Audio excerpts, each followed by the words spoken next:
I think the secret to success, it doesn't matter if you come from a little village or from a big town. There's one thing that you have to do, and that is you have to first of all work your ass off. And number two, you have to have a very clear vision of where you want to go. You have to be brave. You have to be tough. You have the discipline to follow through. And it is very important that you don't listen to the naysayers. Because in every step of the way, when you make decisions like, I want to be a bodybuilding champion of the world, people say, this is impossible, this is an American sport, it's never going to happen. When I wanted to be in the movies, they said, you have an accent, it's never going to happen. No one ever became a leading man when you have an accent. Everything is always impossible until someone does it. Trust yourself, break some rules, don't be afraid to fail, ignore the naysayers, and stay hungry. Let me tell you, I've made a fortune in several careers, and I've been very successful in several careers by ignoring the naysayers and believing in myself. Imagine you're 15 years old and you're in Austria and you say to the people, I want to be the bodybuilding champion of the world. Of course they come to you and say, but wait a minute, this is not an Austrian sport. Bodybuilding, that's an American sport. But you know something, I had it very clear in my vision and I knew exactly what I wanted to do. I wanted to be a bodybuilding champion. And I started training 1 hour a day, 2 hours a day, 3 hours a day. By the time I was in military service, at the age of 18, I trained 4 or 5 hours a day. And I became the youngest Mr. Universe ever, the youngest world championship at the age of 20. So much for it can't be done. And right after that, because like I said, you have to be hungry, I went after my next goal, which was to come to America. I came over here with empty pockets, but full of dreams, full of desire. I knew that this was where I could continue my bodybuilding career and start acting also, go into the acting profession. So I immigrated here and I kept training and training hours every day, 5 hours, 6 hours a day, and won one world championship after the other. By the time I was finished with bodybuilding, I won 13 world championship titles, more than anyone. And then again, I was hungry to move on, because you can't do bodybuilding for the rest of your life. I wanted to move on, and I knew it was acting that I wanted to get into.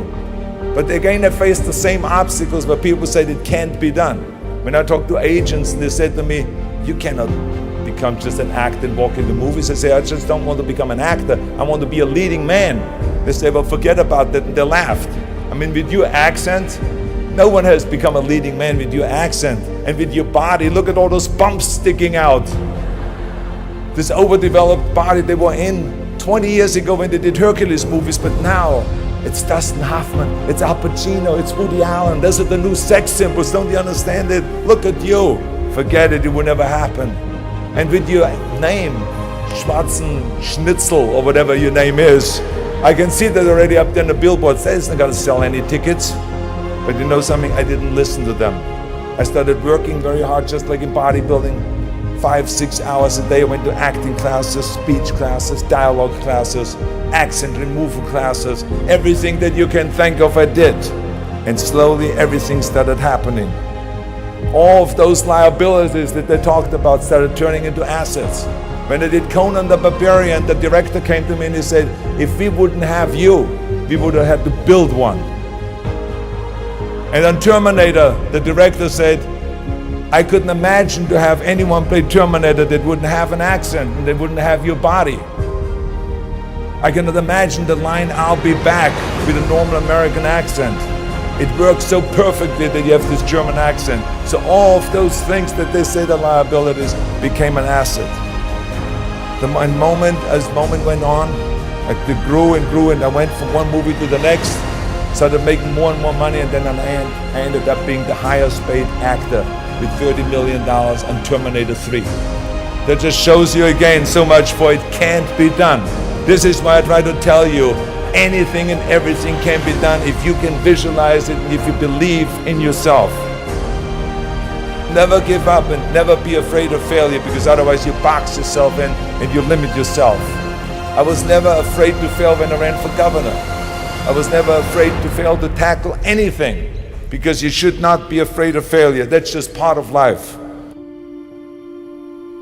Work your ass off. There is no magic pill. There is no magic out there. I'm a big believer in there is no such thing as a self-made man. Because so many times people say that you're a self-made man, you're the perfect example of the American dream and this and that. And these are all great compliments, but the reality is, as I always say, that you can call me anything you want. You can call me Arnie, Schwarzi, Governator, Schnitzel, whatever you want to call, but don't ever call me self-made man. Because I would not be here if I wouldn't have had parents that were dedicated and gave us the love and the affection and the discipline and all of the stuff right from the beginning. I wouldn't be here if I wouldn't have had the help from so many bodybuilders in Graz that helped me. Then all the way to Munich, Albert Busek, then Joe Weider that brought me to America. He brought me to America and he gave me the confidence. He paid for the first apartment in Santa Monica. Without that, I wouldn't have made it. So how can I say that I'm a self-made man? Including when I was governor, I had 5 million people voting for me. Every one of those people that voted for me helped me to become governor. How can I say that I made myself, right? So this would be nonsense, ludicrous. So this is why I say those are the things that I think were important for me to be successful. And like I said, it doesn't matter then from what village you come from anyway. You have to recognize that, and those are kind of the elements that make one successful. Right away from bodybuilding on, when I worked out, I didn't just lift for myself. I wanted to lift the entire sport.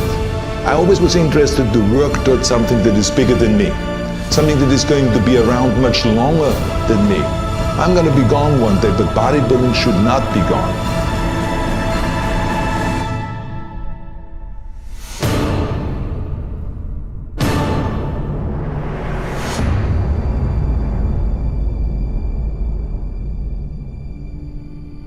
No matter how successful you get, no matter how old you get, you always have to be hungry for more. You always have to be hungry for learning new things, because you never learn enough. I, for instance, learned when I grew up, I always thought that greatness was directly tied to fame and fortune. I thought that the big career and the money and the achievement would equal success. But I was dead wrong. But I learned that later on. I learned that totally by coincidence. When the University of Wisconsin did a research program on what effect weight training would have for Special Olympians, for intellectually challenged people, they called me. They said, Arnold, you're the expert in this subject. We want you to come up to the university and to help us with our program, to help us with our Special Olympians.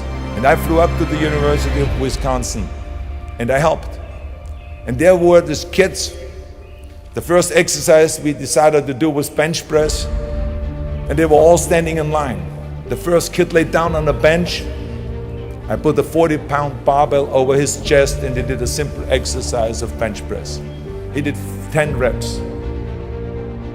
Then he got up, and then the next one laid down. I put the barbell over his chest, and then that kid started breathing really heavy, and all of a sudden he started screaming really loud. And he jumped up, I pulled the bar back, and he started shaking. I realized that he was scared of the weight. So I calmed him down. I said, "It's okay. Just watch your friends do the bench press, and maybe you want to try it again." And the friends came through, and they did all their bench press, and everyone did great performance. And then all of a sudden, he stood in line on the end and tried again. He laid down. This time I gave him the empty bar, just the 20 pounds. And he did 10 reps. And then I said, "You want to have more plates on it? More weight?" He said, "Yes." So I put 2 more plates on it. Now it was back to the 40 pounds that he had earlier. And he did 10 more reps. Then he said more. Then I put 2 more plates on it. Now it was 60 pounds. He did another 10 reps. And he said, more. He did then 80 pounds.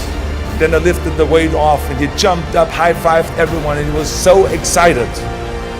And it was a real eye-opener for me, because when I saw that kid going from terror to self-confidence in a short period of time.